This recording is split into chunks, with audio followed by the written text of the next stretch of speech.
Okay, so to continue our holding interaction logic, basically we have this message when we are rebuilding the barricade.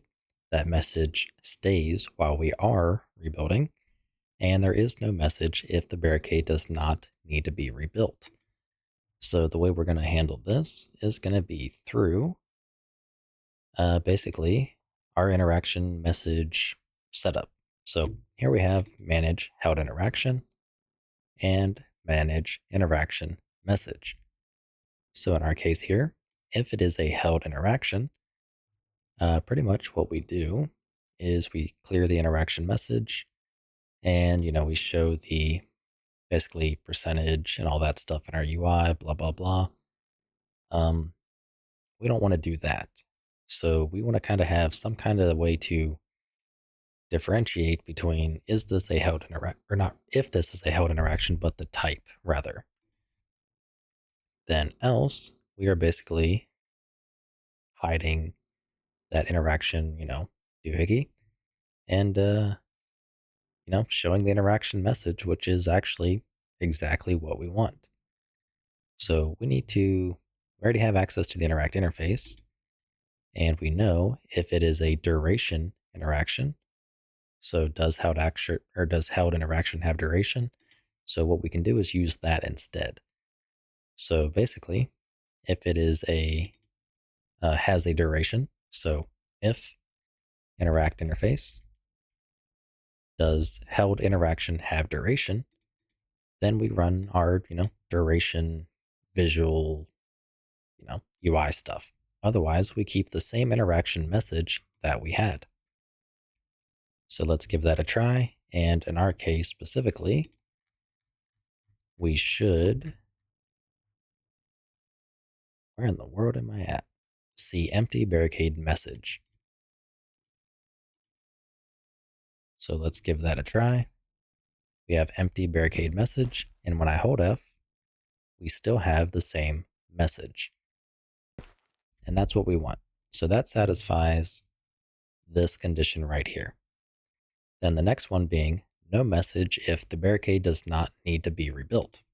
So that there is going to be our can interact function. So can interact.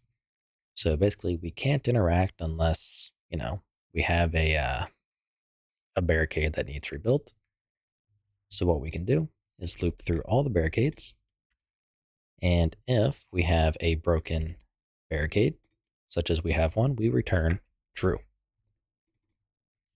Otherwise, we simply return false. And that's that. So let's go ahead and once more run our live coding and see the result.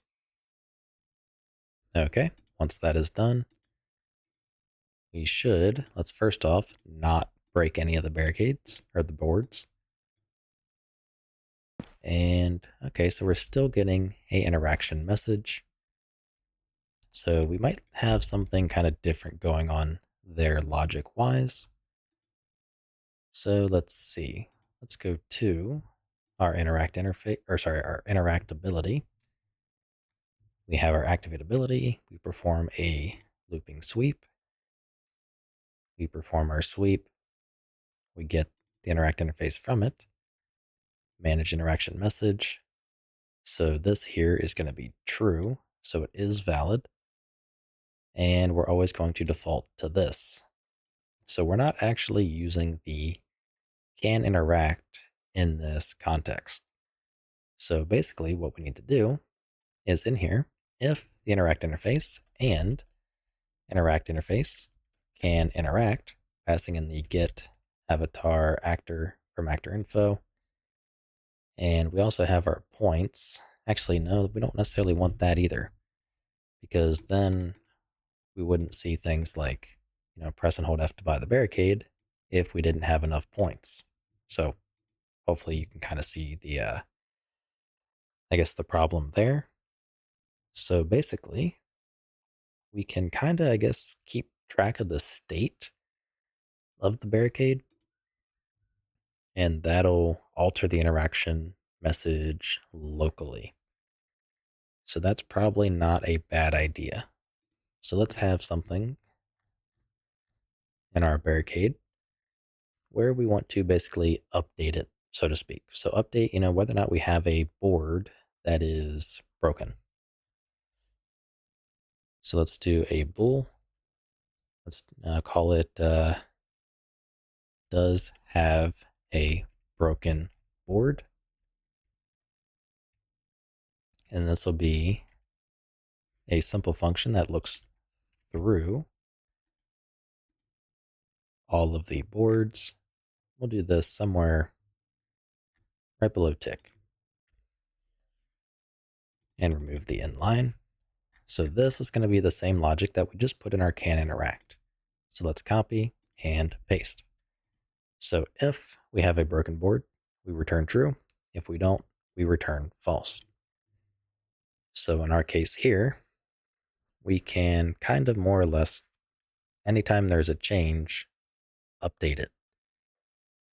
So let's go to our barricade, and we want to, have a setter, more or less. And actually, I think there's some additional functions we can probably make use of in maybe the fast array serializer. So now we can mark items dirty. Okay, yeah, so there's the post replicated add and all that kind of stuff.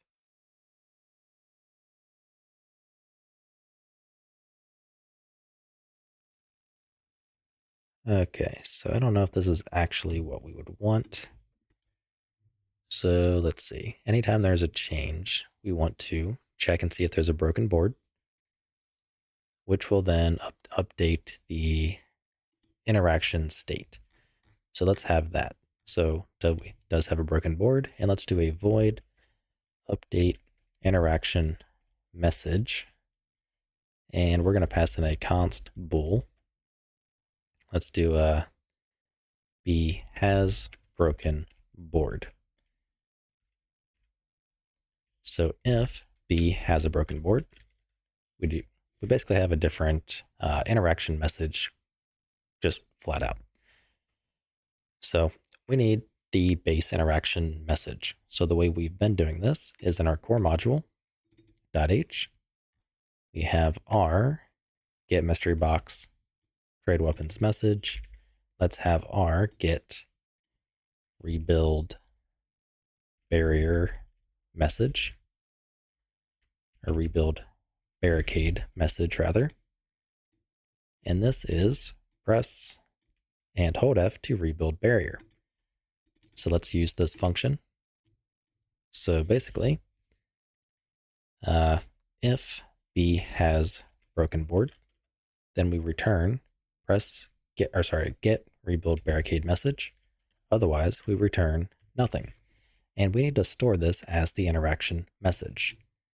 Now, real quick, go ahead and make sure we include core module.h so we can use this function. But in the meantime, we need a f string interaction message.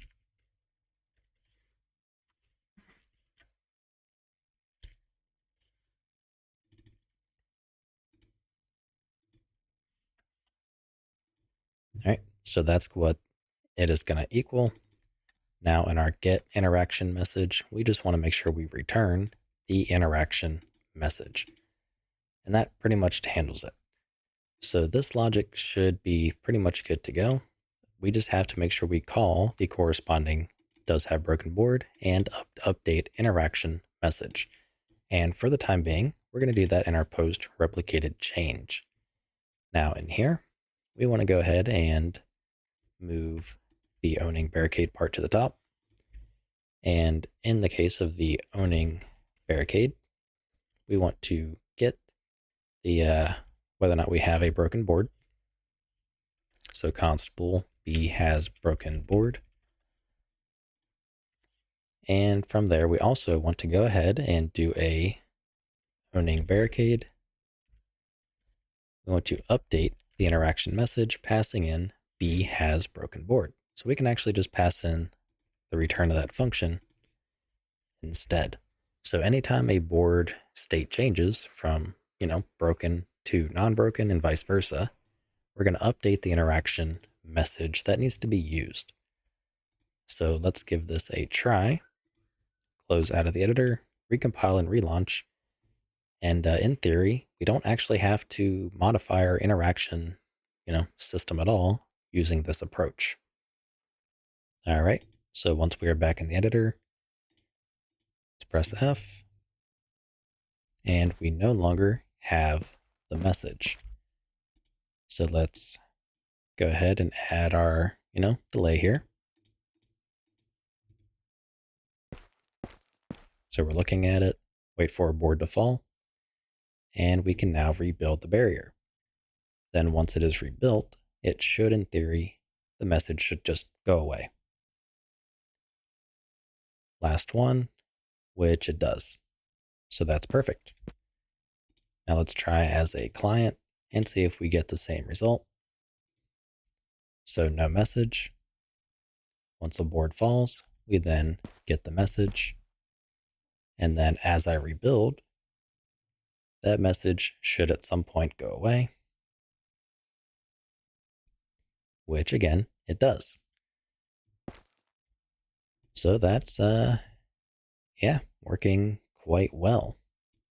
So I'd say that our Barricade interaction seems to be just about done. So the last thing I want to do is go ahead and confirm that our revive works the same way. So let's go ahead and, there we have a slight problem. We can revive without needing to be revived. But when I hold F, nothing happens. When I go down, then I can revive. That works the same. So yeah, so we have another bug that was introduced that we need to resolve. But at least we have our barricades up and going. So with that out of the way, in the next video, we're going to go ahead and resolve that bug that is appearing with the revive after the refactor and go on from there. So I'll see you then. If you like what I'm doing and you want to help support me, you can find a link to my Patreon in the description below, where you can also get early access to this entire series.